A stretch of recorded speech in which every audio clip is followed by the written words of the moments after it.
to the UTG at Work podcast. I'm Deacon Mike Houghton. I'm the Executive Director of an apostolate called UTG at Work. Our mission is to help women and men joyfully live their faith and witness to Christ and the gospel in the workplace. I'm happy to be with you as we explore the Sunday gospel in ways that help people who work. This weekend we celebrate the 20th Sunday in Ordinary Time, and our gospel is a reading from the Holy Gospel according to Matthew. Glory to you, O Lord. At that time, Jesus withdrew to the region of Tyre and Sidon. And behold, a Canaanite woman of that district came out and called, "Have pity on me, Lord, Son of David. My daughter is tormented by a demon." But Jesus did not say a word in answer to her. Jesus' disciples came and asked him, "Send her away, for she keeps calling out after us." He said in reply, "I was sent only to the lost sheep of the house of Israel." But the woman came and did Jesus homage, saying, "Lord, help me." He said in reply, "It is not right to take the food for the children and throw it to the dogs." She said, "Please, Lord, even the dogs eat the scraps that fall from the table of their masters." Then Jesus said to her in reply, "O woman, great is your faith. Let it be done for you as you wish." And the woman's daughter was healed from that hour. The Gospel of the Lord. Praise to you, Lord Jesus Christ.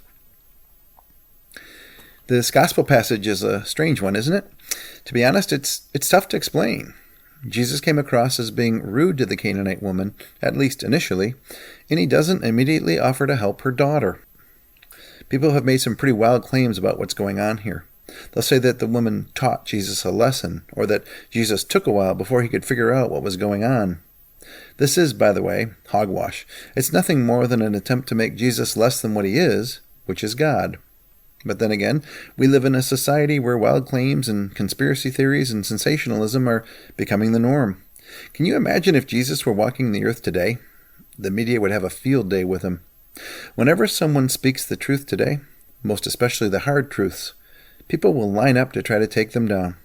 I find our world's desire to deny truth to be both baffling and frustrating.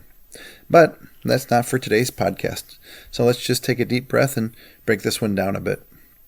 First, who were the Canaanites and why didn't they get along with the Jews? The Canaanites were descendants of Ham, one of the sons of Noah. As you may have guessed, they lived in the land of Canaan, which is the territory that the Lord promised to Abraham and his descendants. When the people of Israel invaded the Promised Land under the leadership of Joshua, they drove out some of the Canaanites, but not all of them. Some of them continued to live in the region called Tyre and Sidon, where today's gospel takes place. Due to their history alone, the Canaanites and the Jews didn't like one another. But even beyond their past battles, the Jews considered the Canaanites to be idol worshippers who practiced human sacrifice and deviant sexual activity. So suffice to say that there was no love lost between the two groups. Now, early in Jesus' ministry, it's clear that he was focused on saving his brother and sister Jews, the lost sheep of the house of Israel, as he calls them. This was his primary mission, if you will. But it's equally clear that his life, passion, death, and resurrection were for all people, not just the Jews. After all, at his ascension, he told his followers to go and make disciples of all nations, not just the Israelites. Jesus' 3-year ministry, just like all of salvation history, developed over time. It's not that he didn't understand the entire plan from the beginning. He did. Rather, he knew that he had to allow his followers to walk before they ran, so to speak, and so he followed a plan that reached its crescendo during the last days of his time on earth. And so, when this Canaanite woman came to him, she wasn't a part of his plan. She was not only a Gentile, but also an enemy of the primary market that Jesus was after. Was he rude to her? Well, perhaps he was. Some people believe that he was testing her faith, making sure that she was serious about believing in him before he did what she asked. From the very beginning of her encounter with Jesus, she called him Lord, Son of David, and she continued to refer to him as Lord throughout their conversation. But did she truly believe, or was this just a trick to get him to help her daughter? The bottom line is that we don't know why Jesus reacted the way he did. He's God, and God acts in ways that we can't always understand this side of the veil. But I want to focus my comments on the Canaanite woman. There's something important to be learned here that we could easily miss. We can imagine that she was raised in a culture that taught her to hate the Israelites. They were the people who invaded their land and took it from them. They were the enemy. To put it in today's vernacular, she was indoctrinated by her culture to believe something about another group of people, the Israelites. All of the people around her hated the Jews, and she was expected to do the same. What did she know about Jesus? We don't know. But it's fair to guess that the whole idea of a Messiah who was coming to save the Israelites was something that she was probably never taught. Why would someone take time to learn the details about the hopes and dreams of their enemy? And yet, she had faith in Jesus. She believed enough to call him Lord several times, to refer to him as a son of David, and to pay him homage. She believed enough to keep asking despite being rebuked by him. And eventually Jesus rewarded her great faith. What's so ironic about this story is what happened just prior to it. At the start of Matthew chapter 15, we're told of a confrontational discussion between Jesus and the Pharisees and scribes. These men were the religious leaders of the very people that Jesus was most focused on saving, but they rejected him. And then as we continue on in Matthew chapter 15, he goes to a Gentile town and finds, of all things, a Canaanite who believes in him. I can only imagine that if I were in Jesus' sandals, I would have been pretty upset by that string of events. The people he wanted to initially save were rejecting him, but he found faith among the people who would have been thought to be his natural enemies. Maybe that's why he reacted the way that he did. Maybe he was just frustrated. But let's get back to our time, to our world of 2023. What's the lesson that we can take away from today's gospel? Let me start by asking you a question to ponder. Are there any Canaanites in your workplace? Of course, I don't mean that literally. What I mean is, are there any people in your workplace who you may have never thought to be people of faith, but who in fact are people of faith? My suspicion is that you have no idea. How would you know? So many of us go about our days keeping our faith a secret at work, unwilling or perhaps afraid to share it with others. We often see others at work as people who have been indoctrinated to hate us as Catholics and Christians. Or perhaps to say it more accurately, we think of them as people who have been taught to embrace things that we as Catholics and Christians know are against God's will. We think of them as people who have bought into the lies of the popular media, people who have no interest whatsoever in Jesus Christ or his message of salvation. We may not think of them as the enemy, and I most certainly hope that we don't see them that way. We need to live in peace and work cooperatively with people of all faiths and all beliefs. But we sometimes do think of them as people who would never understand or appreciate our love for the Lord. And sometimes this can be wrong. Just as there were people in the land of Tyre and Sidon who had faith in Jesus Christ, so too there are people in your workplace who you may never expect to have faith in Jesus, but actually do. Or if not faith in Jesus, at least enough curiosity to be brought to faith in him. God has planted on our hearts a permanent and unalterable need for his love. We don't need to be taught about it, and no amount of indoctrination or training can change it. St. Augustine said it best, quote, "You have made us and drawn us to yourself, and our heart is restless until it rests in you." End quote. The Canaanites in your workplace have restless hearts, and there's nothing that the world or the company can offer them that will give them peace. The peace that they desire comes only from knowing and loving God. And you may very well be the only connection to God that they know.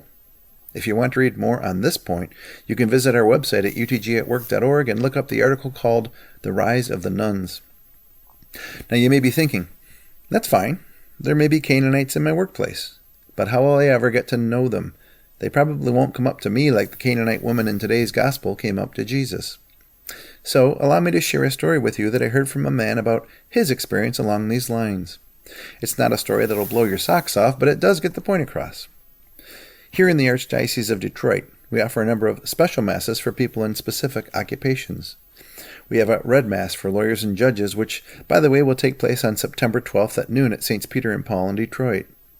We have a Mass for Commerce, which is open for all people who work. This will take place on October 25th at 8 a.m. at Sacred Heart Major Seminary. And we have a Blue Mass, which is offered for police officers. This Mass is offered in May.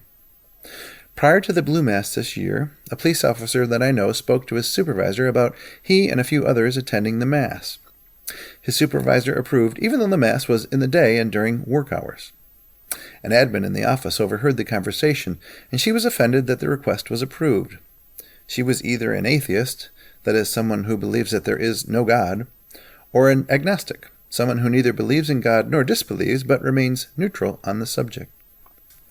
She spoke to the supervisor and expressed her dissatisfaction that he allowed these officers to go to the Blue Mass during work hours.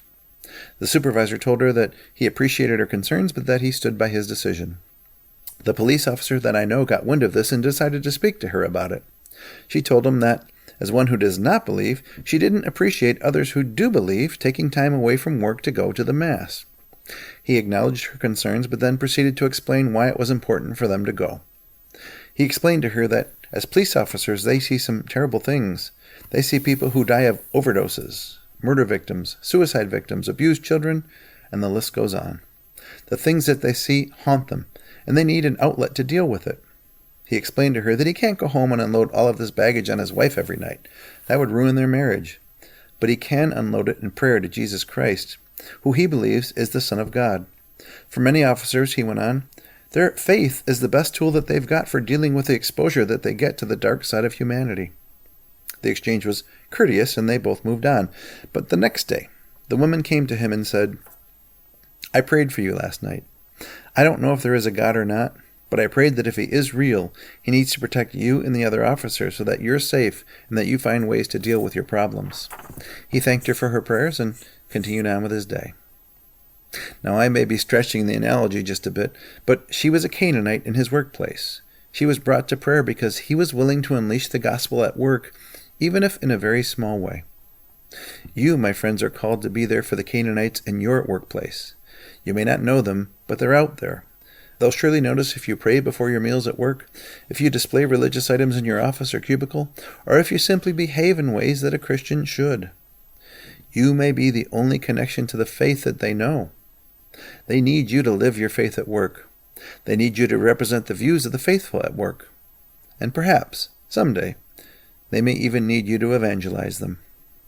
May the Lord grant you the strength to boldly live your faith in the workplace in the week ahead, and for as many weeks as you have, until you someday meet Jesus face to face. Thanks for joining me for this week's UTG at Work podcast. I look forward to meeting again next week. In the meantime, I encourage you to boldly live your faith in the workplace in the week ahead. I'll pray for your success, and I ask that you pray for the success of this UTG at Work apostolate. If you want to learn more about us, please visit utgatwork.org. Now go in peace, glorifying the Lord by your life.